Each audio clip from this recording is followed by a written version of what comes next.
Bom dia a todos. Vamos abrir Atos, capítulo 3, versículos 1 a 9. Atos, capítulo 3. Eu já devia estar com a Bíblia aberta, né? Capítulo 3, de 1 a 9. Vamos lá. Vocês podem ficar em pé mais uma vez, em reverência à palavra de Deus. Pedro e João subiam ao templo para a oração da hora nona. Era levado um homem coxo de nascença, o qual punham diariamente à porta do templo chamada Formosa, para pedir esmola aos que entravam.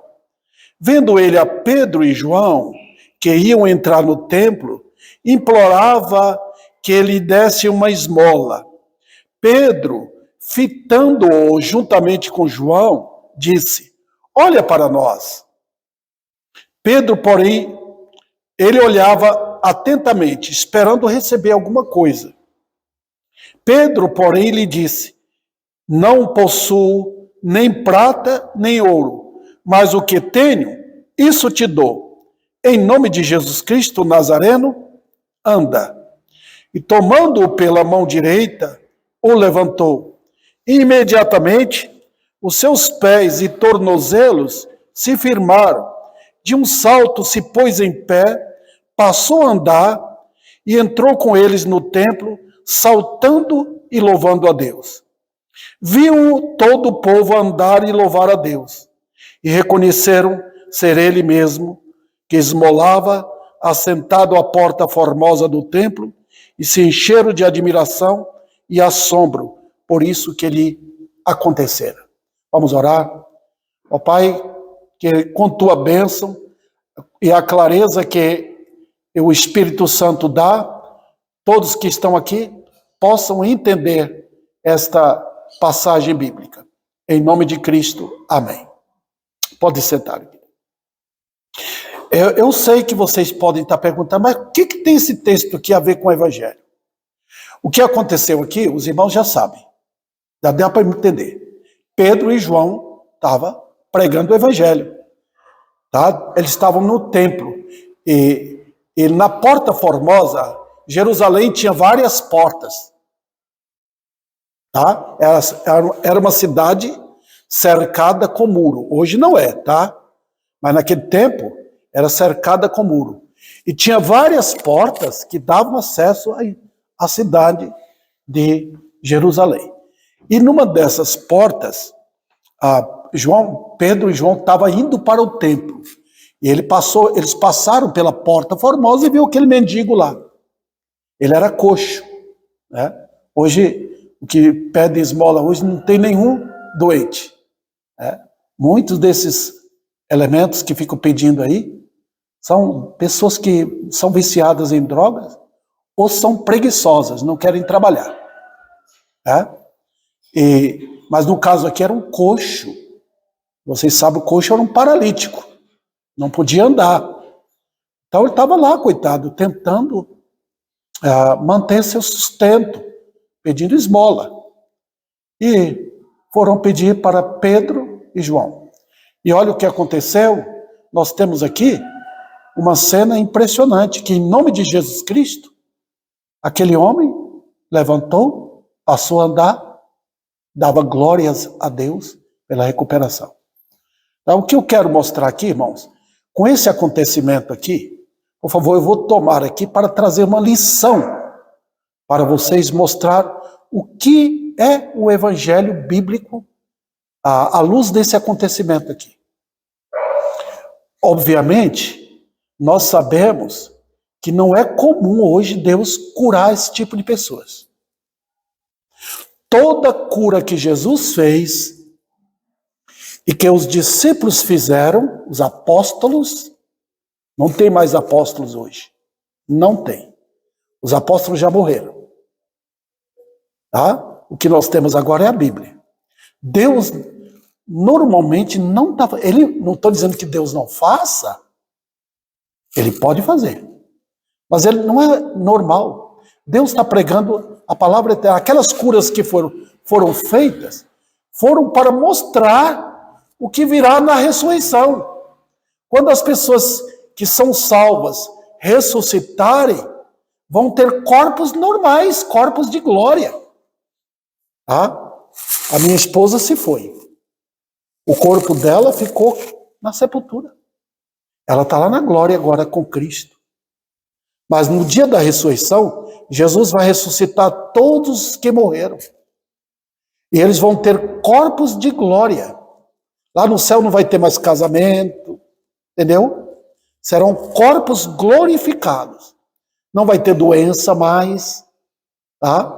O corpo será um corpo perfeito, igual o corpo de Cristo, após a ressurreição dele.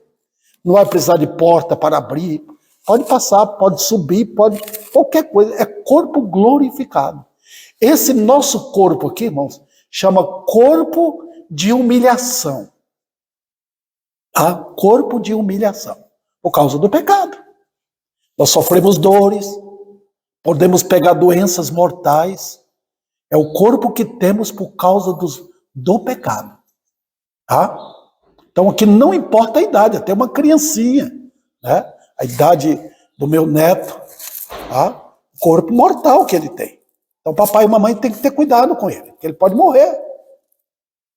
Então, meus queridos, o propósito da Bíblia não é eu chegar nas praças, procurar quem está aleijado, tal, para curar. Tem muitos falsos mestres aí que estão prometendo cura, quando eles nem curam eles mesmos.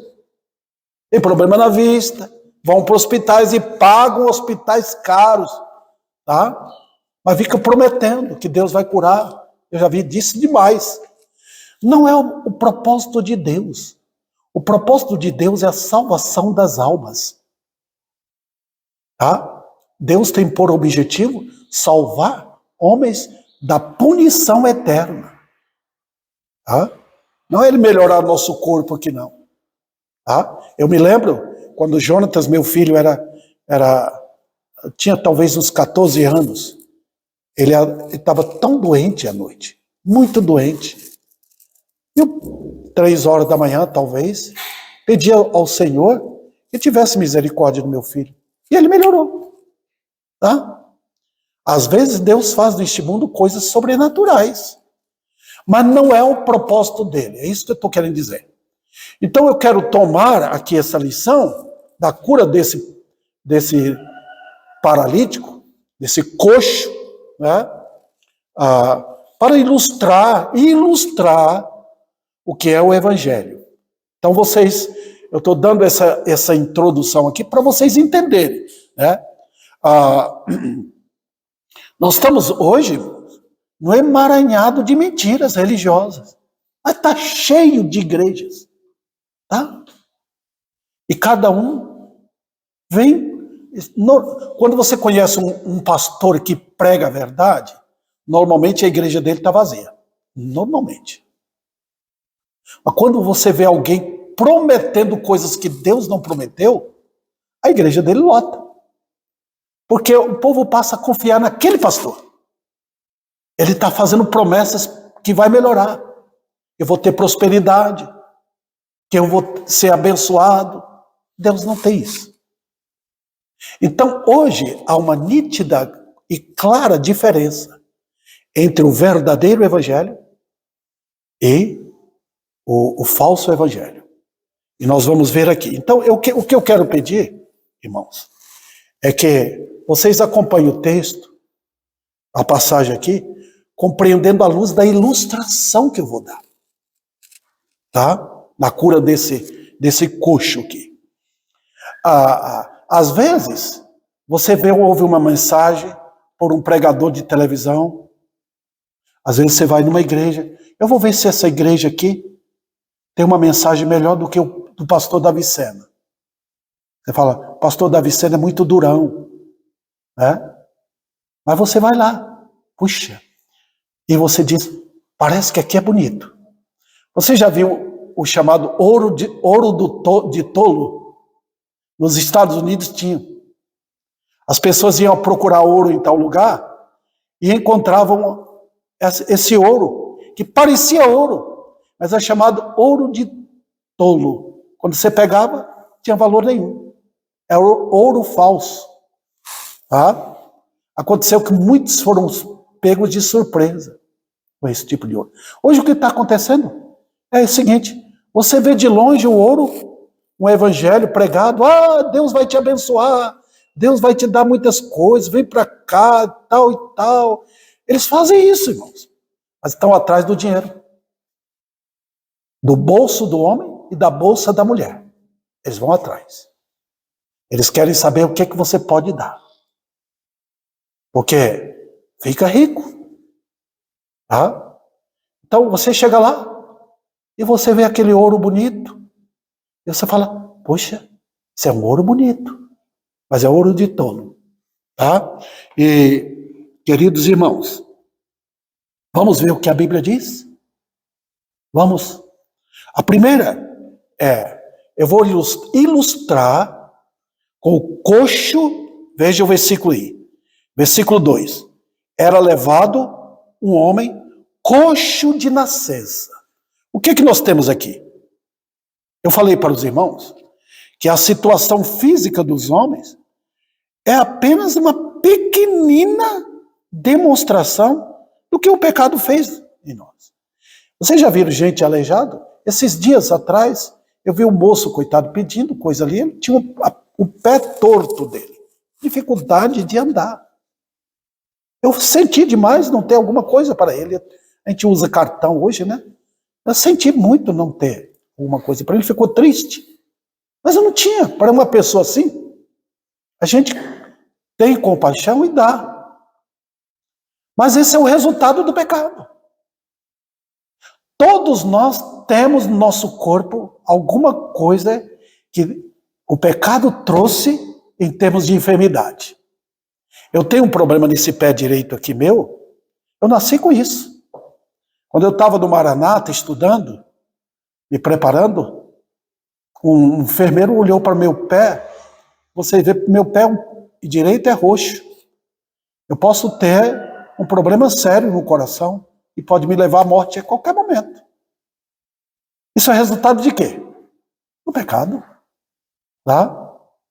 E assim, Paulo tinha um problema no olho, o apóstolo Paulo, nas vistas dele, que ele pediu a Deus várias vezes, Senhor, me cure. Deus falou, não vou curar. Para você aprender que minha graça te basta. E meu poder se aperfeiçoa na fraqueza. Deus deixou Paulo com esse problema na vista até a morte dele. Vê? Então, meus queridos, o coxo de nascença aqui é uma prova, porque cada um tem um problema físico. E você olha, o que é isso? É falha de Deus? Não, foi falha nossa. Eu tenho problema físico por minha culpa. Não é culpa de Deus. Deus não criou ninguém com pecado. A criação foi perfeita. O homem era perfeito saindo das mãos de Deus. Foi quando, na queda lá, ouvindo a voz do diabo, da serpente, e nós tomamos. Por que eu vou morrer? Porque eu sou um pecador. Correto? Por que eu vou morrer? Porque eu nasci no pecado. Não tem ninguém livre disso. Pode ser rico, pode ser pobre. Diante da morte não tem diferença nenhuma. Culto, ignorante, poderoso ou não. Tem diferença. Então, irmãos, nós olhamos para isso, o mundo olha e diz, isso é normal. Todo mundo tem, é normal. Não é. O corpo com pecado não é normal. Deus não fez a gente assim. Deus não nos criou originalmente com problema físico. Não. Então não é normal. A morte não é normal. A doença não é normal. Ser coxo não é normal. É o efeito do pecado. Vendo aqui? Então, queridos irmãos, eu já falei para vocês que as curas que Jesus fez e que os apóstolos fizeram na autorização de Cristo foram apenas como objetivo mostrar como vai ser a pessoa salva na ressurreição. Por exemplo, Jesus ressuscitou Lázaro. Lázaro saiu do túmulo. É como se ele chegasse aqui no cemitério Bom Pastor e chamasse alguém lá, a pessoa viria, sairia. Mas Lázaro morreu depois. Ele não saiu do sepulcro com o corpo glorificado. Ele saiu do sepulcro com o corpo dele normal. E não tem problema para Deus, não tem dificuldades para Deus, não tem impossíveis. Ele cura, ele ressuscita, mas ele não está fazendo. Por quê? Porque ele disse: o que virá após a morte, para o salvo, é infinitamente melhor. Eu poderia pedir a Deus: Senhor, dá-me minha esposa de volta. Ele não faria isso. Porque ela está lá no céu agora. O corpo dela está esperando a ressurreição. Está vendo? Não é o objetivo de Deus. Eu vou morrer a qualquer momento. E, gente, tá? A morte foi derrotada por Cristo na cruz. Derrotada. Morre fisicamente. Esse corpo nosso aqui é como o quê? Casca de ovo. Facilmente a gente morre. Às vezes um bichinho invisível mata a gente. Às vezes está andando, de repente o carro bate e morreu na hora. Então, graças ao Senhor, porque Ele na cruz e ressuscitando dentre os mortos, Ele trouxe vida eterna aos perdidos. Vamos adiante aqui. Como foi que o pecado nos deixou? O pecado nos deixou paralisados, sem poder nos mover para Deus. O mais poderoso efeito do pecado não é no corpo, é na alma. Tá? O corpo morre, e a alma? Esse é o problema.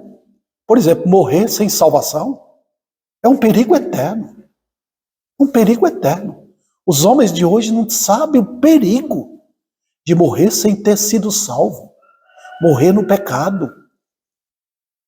Então o pobre pecador, ele olha para o corpo como eu gostaria de ter um corpo sadio, e está cheio desses elementos prometendo: vem cá que nós vamos tirar, vamos abençoar aquele problema que você tem no coração, na cabeça, um câncer, qualquer coisa assim. Deus vai tirar.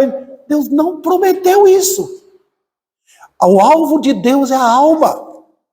O homem sem Cristo, ele não quer saber de Deus. Ele está longe de Deus. Você vê que ele não vem na igreja. Quando alguém vem buscar a palavra de Deus, é porque Deus está agindo na vida da pessoa. Deus está chamando a pessoa para o conhecimento dele. Ninguém pode dar um passo sequer para Deus. É impossível. Por si ele não consegue. Olha o efeito do pecado. Tá? Outro detalhe, irmãos. Na alma, estou falando aqui na alma, por favor. O pecador é cego. Ele não consegue ver a glória de Deus. Onde está a glória de Deus? Tem tudo, irmãos. Pega uma laranja, pega uma maçã, pega uma banana. Quem pode fazer aquilo? Quem pode imitar? Ninguém. Deus está mostrando a glória dele em tudo. Chega ali e pega uma folha daquela árvore que está em frente à igreja. Olha, examine. Alguém pode fazer isso? Não, porque ali numa folha daquela está a glória de Deus. Olha seu corpo. Alguém entre os homens consegue imitar? Olha o encanamento que Deus fez aqui com as veias. Como foi que ele colocou isso lá? Como foi? Como foram feitos nossos olhos, nossa boca? Tudo perfeito, tudo bem organizado. Veja como Deus fez. Perfeito. Em tudo está a glória de Deus. Os homens não conseguem ver isso. Tá? Eles não dão glória a Deus. Eles levantam no domingo de manhã, eles não pensam na glória de Deus. Eles vão carregar cachorro por aí, puxar, vão para o supermercado, Eles não vêm para a igreja, não trazem os filhos, não conduzem o lar. Não. Outro detalhe, em termos de boca, os homens do pecado, eles são mudos. Eles falam de futebol, falam de dinheiro, falam das bobeiras deste mundo, das paixões sexuais deles. Vivem falando isso. A gente vê pela internet o que esses elementos fazem. Não tem respeito, né? E a boca fechada para Deus. Quando abrimos a Bíblia e tentamos mostrar, eles ficam mudos. Não querem ouvir sobre isso. Por quê? Olha o efeito do pecado. Eles não confessam a Deus. Eles não cantam louvores a Deus. Tá? Por quê? Efeito do pecado. A gravidade no mundo não é uma doença, é o pecado. Tá? Vamos lá. O homem, na alma dele, ele é um defunto. Você sabe o que é um defunto, né? Quando minha esposa morreu, eu estava ao lado do caixão dela. Eu podia gritar, bem, volta. Ela não viria. Eu podia clamar, os meninos podiam chorar. É morta. O homem no pecado para Deus é a mesma coisa. É um defunto. Você fala, vamos para a igreja? Eles não vão. Canta, ele não canta. Olha, não vê. Em tudo o homem é morto para Deus. Vivo para o pecado. Eles são vivíssimos.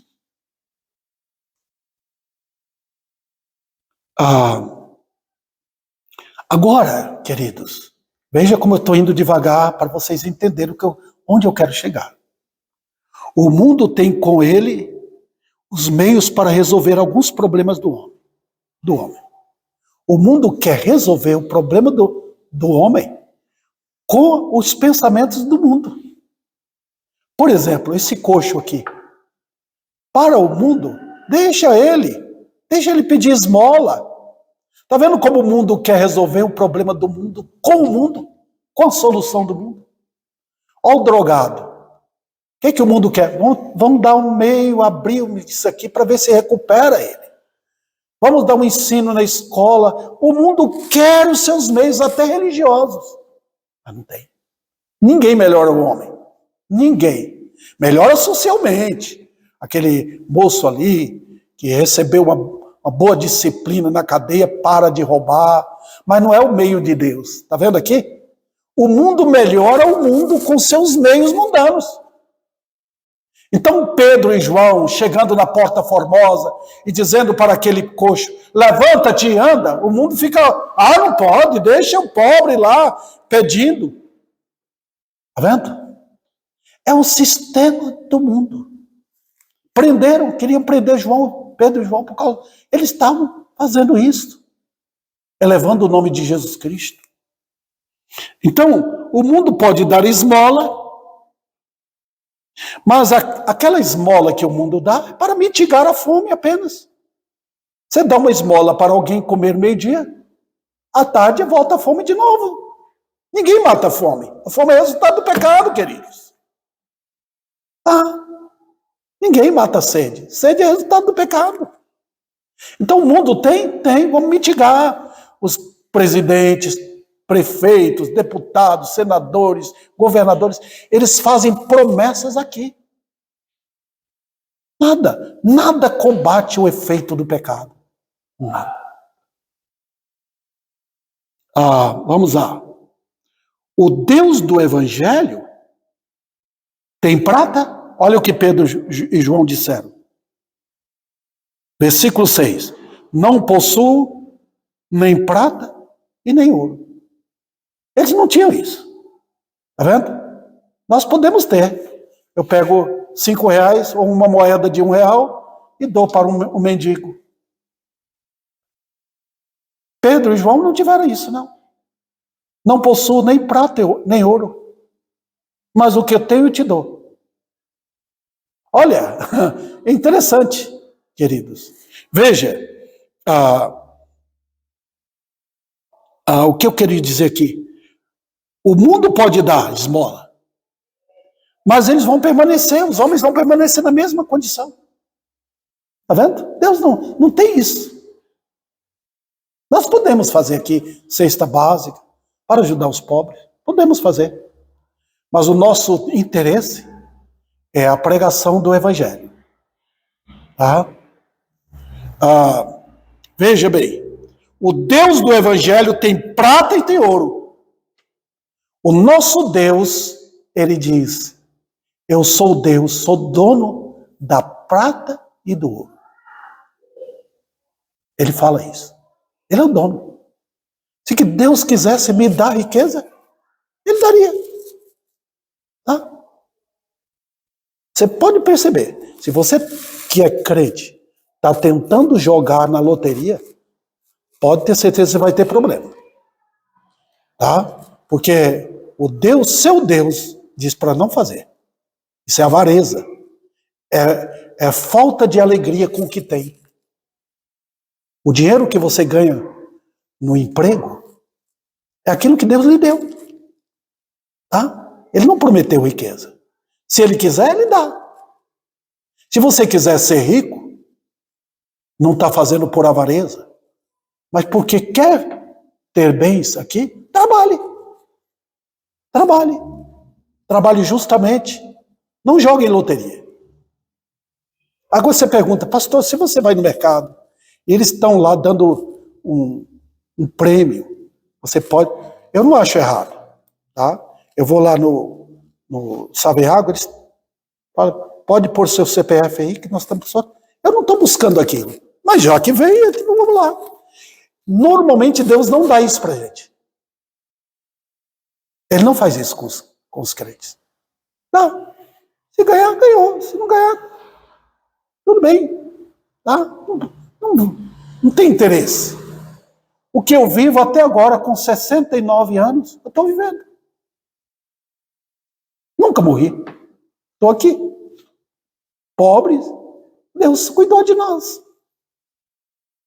Então ele é o dono da prata e do ouro. E por que Pedro e João não tinham? Por quê? Porque a intenção era outra. Olha, queridos irmãos, que adianta o homem ganhar o mundo e perder a alma? Que adianta? Eu não sei se vocês lembram, alguns aqui não lembram, mas tivemos um supermercado aqui chamado Alô Brasil. É lá de Uberlândia, o dono era um homem riquíssimo. Quando o câncer veio, o dinheiro que ele tinha não resolveu. Que adianta o homem ganhar o mundo inteiro e perder a sua alma? Está vendo? Porque ninguém controla, a morte não olha se você tem dinheiro. Os políticos olham, eles compram você, mas a morte não. Ela não olha se você é rico ou se você é pobre, ela vem e toma você. Outro detalhe, queridos, quando o Senhor enviou os servos dele para pregar, você lembra em Mateus, capítulo 10? Ele enviou os discípulos dele para pregar. Ele falou o quê? Olha, pode ir, mas vão desprovidos de ouro, de dinheiro, de prata. Vão. Quando vocês chegarem numa casa, pregar o evangelho, e a pessoa se converter, ela pode dar uma comida para vocês. Não vão com prata nem ouro. Tá? É interessante. Quando Deus manda seus servos para pregar o evangelho, eles não vão confiados nisso. Eles têm o sustento deles. Muitos missionários já foram trabalhar com os índios. Eles tiveram o sustento dele para viver. Tá? Mas não foram oferecendo prata nem ouro para os índios. Foram para levar a mensagem. Tá? Eu espero que até aqui os irmãos estejam observando bem o que o texto nos ensina. É ilustrativo, mas está nos ensinando. Vamos à segunda lição. Qual a resposta do mundo? Olha o que Pedro disse. Versículo 4. Pedro, fitando juntamente com João, disse: olhem para nós. A resposta de Pedro: olhe para nós. O que o mundo diz? Olhe para nós. Por quê? O mundo procura resposta inútil através dos falsos mestres. Deus vai te abençoar. Eu me lembro de ter ouvido um pastor de televisão, tá? Eu não vou falar, senão vocês vão pensar que é o R.R. Soares. Então, veja bem, ele estava... Aquele dia era o dia que ele ia orar para quem tinha problema no joelho. Mas por que não ora por tudo? Dor de cabeça. Mas não, aquele dia era especial. Mentiras, irmãos. Ele está milionário. Milionário. E o povo vai lá, confiando nisso. Porque é trabalho dos falsos mestres enganar. Porque eles vão tirar seu dinheiro. Veja bem, irmãos. O mundo procura resposta nos ídolos, nesses elementos. Eles dizem que eles têm prata e têm ouro. Mas é terrível a maldição em confiar no homem. Satanás nunca pode dar. Satanás não dá, ele toma. O ladrão vem para roubar, matar e destruir.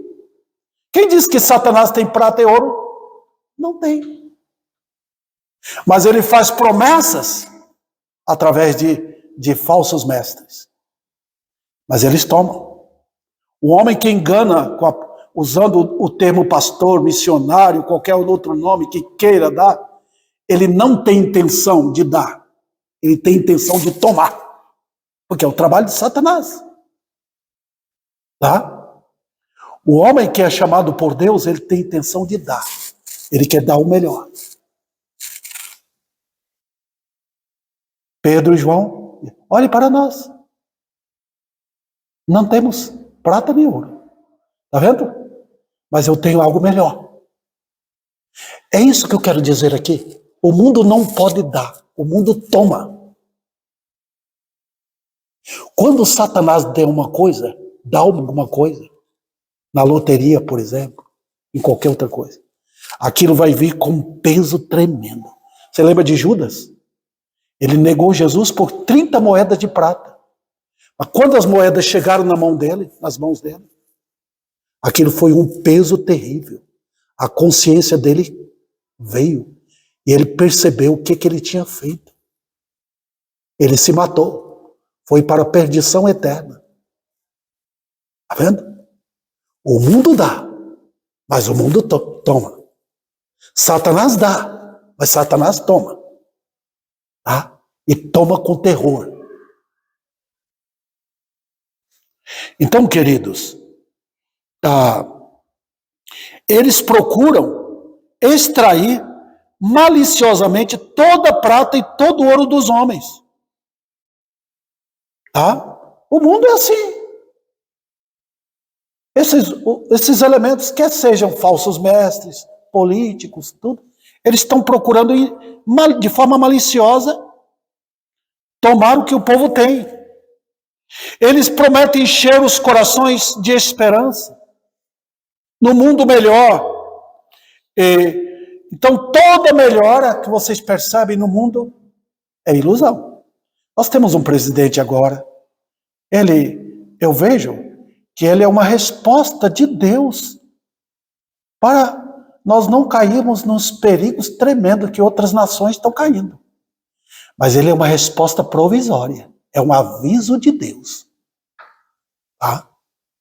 Porque se o povo não acordar, os comunistas entrarão. E aí todo mundo vai saber quão amargo é isso. Quão amargo é ser escravo dos homens. Queridos, é um alerta para o povo. Então, queridos irmãos, o mundo também procura resposta nas paixões, nos prazeres. O que é que o mundo quer? O mundo quer paixão. O mundo quer saúde, quer dinheiro, quer tudo isso para as suas paixões. Quer gastar com isso. Olha, eles continuam na mesma condição. Pode ser rico, pode ter tudo, pode ter casa, carro, amizades. Mas eles continuam paralíticos para Deus, cegos para Deus, surdos para Deus, mudos, mortos no tocante a Deus. Nós temos a igreja cheia? Nós temos pecadores chegando? Não. Está vendo? Nós temos pessoas interessadas que o mundo dá. Hoje eu quero ter churrasco. Hoje eu quero ter amigos. Hoje eu quero tomar uma cerveja. Eles estão atrás disso. Contar suas piadas. Falar das suas imoralidades. Eles querem isso. Eles querem curtir a carne, a natureza carnal. Agora, vamos lá. Eu volto vocês ao texto. Eu quero fazer aqui algumas perguntas. O que os religiosos puderam fazer por aquele coxo? Sem dúvida, aquele coxo recebeu muito dinheiro. Durante o dia, com a entrada de algumas moedas, dá para ele viver. Não dá? Mas isso ajudou? O que os poderosos puderam fazer por aquele coxo? Não. Eles arrumam, tá? Eu estou vendo aqui na Avenida Dom Pedro, como eles colocaram aquela faixa para os cegos andarem. O que o mundo pode fazer pelo cego? Nada, só pode fazer isso. O que o homem pode fazer pelo homem? Nada. Tá? Quando minha esposa estava ruim, o que os vizinhos puderam fazer? Ficaram com dó. Nada. O que nós podemos fazer? Nada. Nada. Tá? O que o mundo resolve? Se tem um casal brigando, querendo se separar numa rua, o que os vizinhos vão fazer? Ninguém pode fazer nada. Tá? Tem perto do Savenhago, onde eu moro, você passa bem em frente à casa do moço que mora sozinho, expulsou a mãe de lá, porque ele é drogado. O que o mundo pode fazer? O que as riquezas podem fazer pelo homem? Nada. Pode dizer que ele é rico, que agora vai viajar, vai para a Europa, vai comprar isso, vai comprar um carro melhor, vai poder até comprar talvez um jatinho, né? E ver o que a riqueza pode fazer para o homem. O que ele vai levar daqui? Jó falou, depois que ele perdeu tudo. Entrei no mundo nu, vou voltar nu, sem nada. Pedro e João poderia dar esmola, e era para ele, João, mostrar atos de bondade em favor daquele pobre homem. Mas nós não temos. Eu não tenho prata nem ouro. Então a luta, irmãos, a luta do mundo é para manter as coisas como estão. Morreu, falando, então morreu. A vida continua. Então eles não têm mais nada a fazer diante da situação que o pecado colocou. Vamos lá. Eu vou agora, irmãos, vou entrar para a resposta do Evangelho. De novo eu volto a atenção dos irmãos para o texto. Tá bom. Qual a resposta do Evangelho? Veja bem, os irmãos percebem que aqui na igreja não temos promessas para aquele coxo, de dar dinheiro para ele, de melhorar a vida financeira dele. Nós temos resposta para a alma. Foi isso que Pedro quis dizer. Eu não tenho prata nem ouro, mas o que eu tenho, isso eu te dou. Veja o que ele diz aí. A resposta que eu faz o mundo zombar dos servos do Senhor. O Evangelho não tem algo bom. O quê? Não. O Evangelho tem excelência. Deixa eu ver aqui o horário para não perder. O Evangelho não tem algo bom. Ele tem o excelente. Por quê? Veja que Judas procurou a prata e o ouro, mas a prata e o ouro que ele teve empurrou-o para o abismo. O evangelho busca resposta onde? Não em milagre. Desculpa aqui. O evangelho busca resposta em milagres. E não em promessas sociais. De comida, de bebida. Mas em milagres. Os homens têm milagres? Não. Veja, todos poderiam compartilhar diariamente das provisões para aquele coxo. Vamos dar aí um pouco de arroz para ele, um pouco de feijão para ele. Veja, todos poderiam manter aquele coxo assim até a morte dele. O mundo sente pena, mas o mundo não pode fazer nada no que tange aos resultados do pecado. Não pode. Nós estamos aqui na igreja lidando com o pecado, para tratar com o pecado do homem, não com o problema físico dele. Eis aí, os homens nas drogas, nos vícios, nas maldades deles, nas mentiras deles, na crueldade deles. O mundo tenta mudar a situação. O mundo tenta erguer e trazer tosca alegria aos que sofrem aqui. Eu me lembro que os hospitais tinham um programa para que estava crianças e adultos com câncer. Chegava um pessoal lá de palhaço para alegrar. O que vai resolver? Resolve o problema da morte eterna? Não. Você pode ficar alegre agora, mas daqui a pouco as dores virão e a morte chega. Veja, o mundo traz músicas, traz festas, traz um pouco de alento aos escravos, traz comida e bebida, mas isso acaba.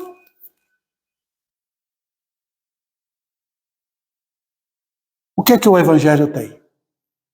O evangelho verdadeiro, ele não tem resposta nos pobres homens. Pedro e João não têm prata nem ouro.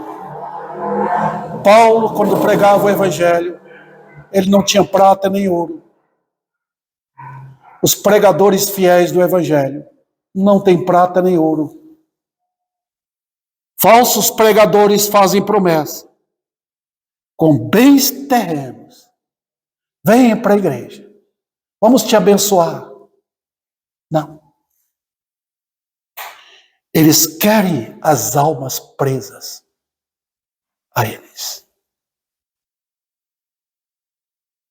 O evangelho não diz, toma uma decisão. Não. O evangelho bíblico não espera nada dos homens.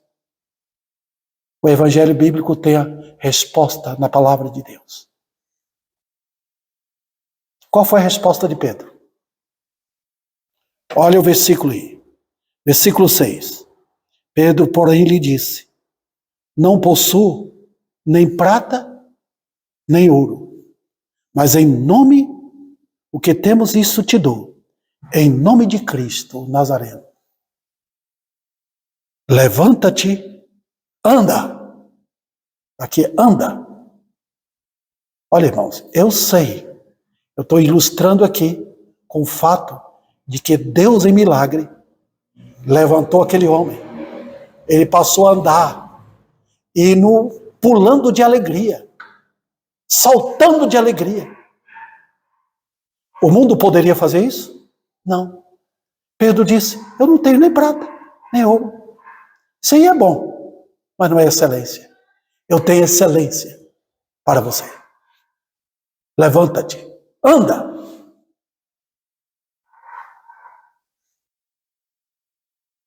Olha, queridos, o poder que está no nome de quem? Olha o que Pedro falou. Em nome de Cristo o Nazareno. Por que Pedro falou isso? Porque aquele povo não gostava de Jesus. Eles tinham crucificado o Senhor. Eles não sabiam que Cristo tinha ressuscitado. Jesus estava vivo. Ele foi para o céu ao lado do Pai. E aqueles judeus precisavam saber que esse Nazareno estava vivo. Eles mataram o Senhor, mas estava vivo. Ressuscitou. Então Pedro e João ergueram o nome do Senhor. Em nome de Jesus Cristo Nazareno, levanta-te. Anda. Olha que coisa maravilhosa. Veja, irmãos. O poder não estava no nome de Pedro. Não adianta adorar Pedro, nem João, nem Paulo, nem pastor, nem padre, nem papa, ninguém. O poder está no nome do Senhor Jesus Cristo. Os judeus saberiam que foi o Nazareno que levantou aquele homem. Notem, queridos irmãos, o poder que está no nome do Senhor. Outro detalhe. Essa é a mensagem autorizada que Deus dá aos seus servos. Essa é a mensagem a pregar. É a mensagem que ordena e que ergue o pecador da sua condição. Tem o problema do pecador qual é? Para aquele moço, fisicamente, era ser coxo. E Deus o levantou. Qual o problema do pecador? Ele está morto. Ele não pode falar para Deus. Ele não pode andar para Deus. Ele não pode ouvir para Deus. Ele está completamente paralisado pelo pecado. Mas notem, queridos irmãos, Deus mandou que pregasse a mensagem que ergue o pecador da sua condição. Lembra de Paulo? Paulo estava indo atrás dos crentes para matar. Eu vou acabar com esse Jesus, o Nazareno. Ele tinha ódio de Deus. Mas quando chegou na porta de Damasco, na entrada, aquela luz brilhou no céu e Saulo caiu por terra. Quando Deus o ergueu, era um novo homem. Ele caiu cego e levantou vendo a glória de Cristo e passou a pregar o Evangelho. Está vendo a diferença? Eu era um perdido. Eu estava caído no pecado. O Senhor me levantou. Está vendo? Levanta-te, anda. Veja, queridos, foi essa ordem que Deus deu para os seus servos. E o que acontece? O que acontece? Levanta-te, ergue-te do pecado. Levanta o bêbado que está indo para os bares, beber. Deixa a sua pinga, em nome de Cristo. Volte, um novo homem, creia nele como seu Salvador. Quando Jesus entrou na casa de Zaqueu, Zaqueu não tinha problema físico, não era cego, não era mudo, na alma ele era. Mas quando Jesus entrou, que explicou o Evangelho para ele, e ali entrou um novo homem, e Zaqueu ergueu, de agora em diante, se eu roubei de alguém, eu vou devolver. Um novo homem, e Deus faz. Olha o que o Evangelho faz. O que o Evangelho faz? O mundo não gosta do Evangelho. Porque o Evangelho muda o homem. Muda a voz dele. Muda o ouvido dele. Muda os olhos dele. Dizem de Agostinho. Agostinho foi um grande homem, escritor, que se converteu. Antes de se converter era um mulherengo. As mulheres vinham atrás dele. Quando ele se converteu, ele olhou para aquelas mulheres. Aquele Agostinho morreu. É um novo homem agora. Está vendo o que acontece com o Evangelho? O Evangelho muda o homem interior. Muda a alma. Muda o destino dele. Então, queridos, acontece com o Evangelho que os homens são libertos dos poderes das trevas. Servia Satanás, agora não serve mais. Eram escravos do pecado, não são mais. Eles são tirados da cegueira. Lembra aquele cego de nascença? Eu era cego, mas agora eu vejo. Está vendo? Olha a diferença. O verdadeiro crente, ele é liberto do poder do pecado, do poder do inferno, do poder do diabo, do poder da morte, do poder deste mundo enganador. Olha o que Cristo faz. Esse é o Evangelho.